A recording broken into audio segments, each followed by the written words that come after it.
Welcome to Germany. Welcome Thank to you so much. Frankfurt.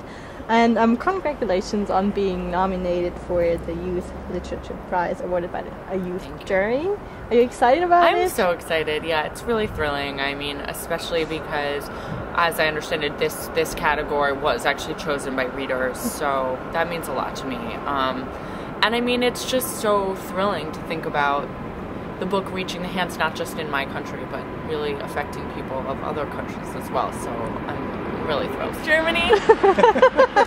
I always wanted to become a writer. Basically, as soon as I could read and then hold a pencil, I started writing my own stories. Originally, it was a way of actually extending the stories, the books I loved, extending them. So I wouldn't want to leave the world of this book I'd found and loved. So I would write sequels myself. It's kind of an early version of what they call fan fiction now. And then it's as natural to me as breathing. I have to do it. I don't know that I always thought I would be able to make a living out of it, so that's kind of exciting. But you know, I mean, and who knows, it's a volatile business, but there's nothing more gratifying than being able to do what you love for a living. How do you come up with your ideas for your novels? It's all very different. I think that some of it, I think, is writing is a blend of craft, like effort, and also alchemy. Just something that happens, an intuition you develop over time. That said, I really do orient myself creatively and imaginatively to the world. I always have tried to do that. So I challenge myself on a day-to-day basis to think of new book ideas, things that could be books. Every time I hear a story, I think of it from the context of, would that make a good story? Often what happens is kind of there's an idea or a theme or a premise that I like, and then if it is my story to tell, a character will just start speaking in my head. There's a great quote about writing that it's a socially acceptable form of schizophrenia, and so that often happens. Before I Fall, the main character relives her last day for 7 times. What would you do if you only had 1 day to live? Oh man, I would spend the whole day snuggling with my fiance. And then I would, what would I do? And then I would have a huge party with all my friends and family, and we would dance until the end. Any characteristics that you share with Sam?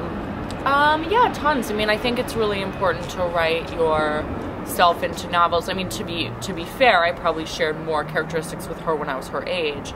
I was kind of similar to her in that I don't think I knew myself very well, but I believed I knew myself very well. Who doesn't? Yeah, exactly. At that age, yeah.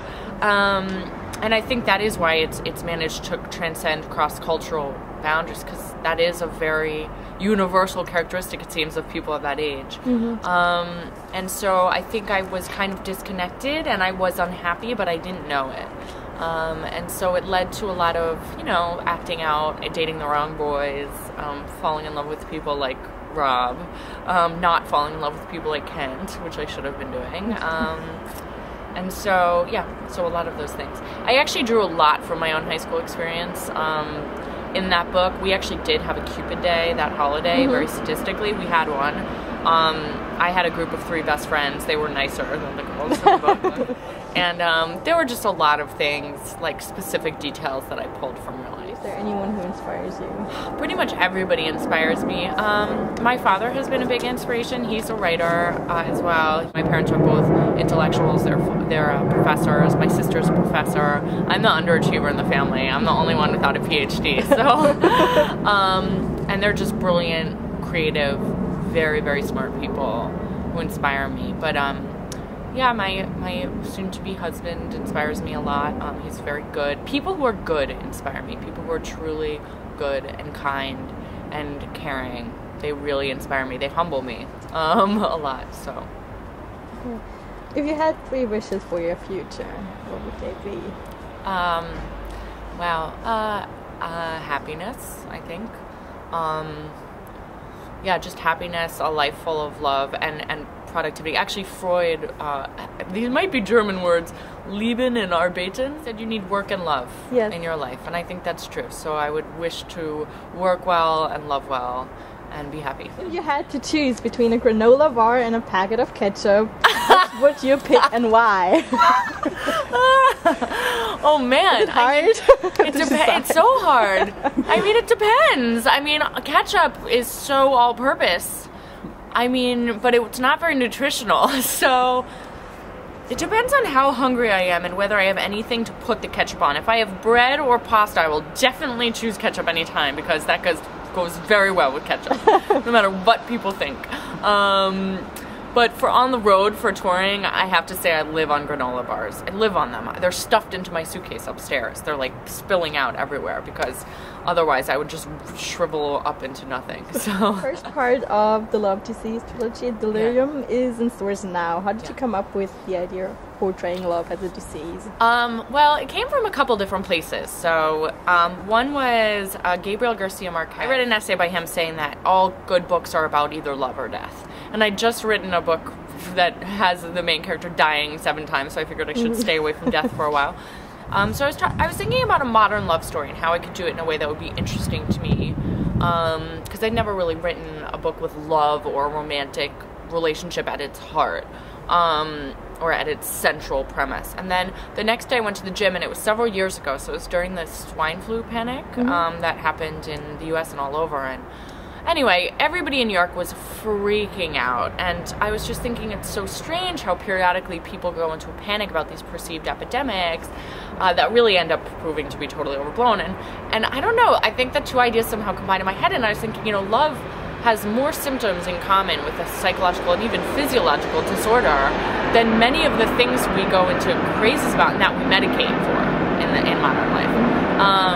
And so, yeah, and then right as I thought it, the character of Lena started narrating in my head, and she narrated that first line of, it's been 64 years since the president in the consortium has identified love as a disease. And I got off the treadmill immediately and went home and started. Do you think to what extent did your high school memories and friendship influence you becoming a writer? In high school was the first time that was the first time I started trying to tackle writing a novel, finishing a novel, was in high school. I started attempting novels in high school. I finished my first novel at the end of college, so that shows how long it took me. But you know, I was in with a very creative crowd. My friends were artists and actors and film people and writers, and I went to an extremely art-heavy high school where it was actually very cool to be into the arts, which is not like many American high schools I know. There was a huge arts program.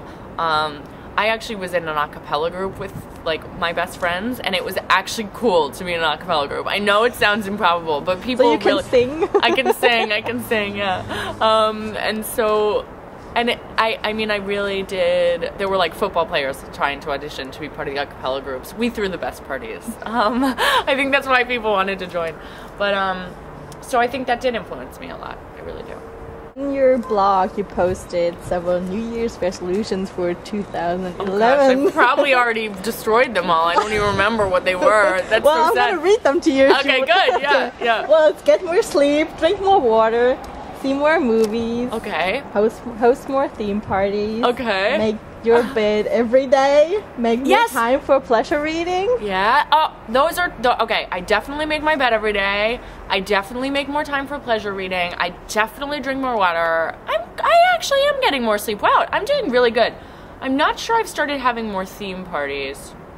I have to go back to that. But that's pretty good. So any ideas for your New Year's resolutions for 2012? I always feel I need more time for reading. Always.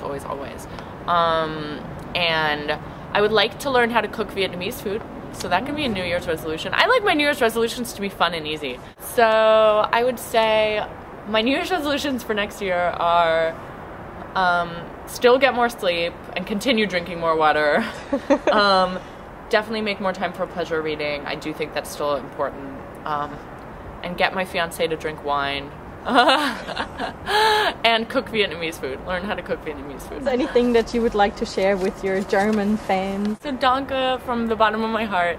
Thank you for reading. I hope you'll check out Delirium as well, and come see me on my tour when I'm doing readings around Germany. But yeah, just thank you, and thank you also for beer and sausages and Beethoven and various other people I love and things I love. Bye.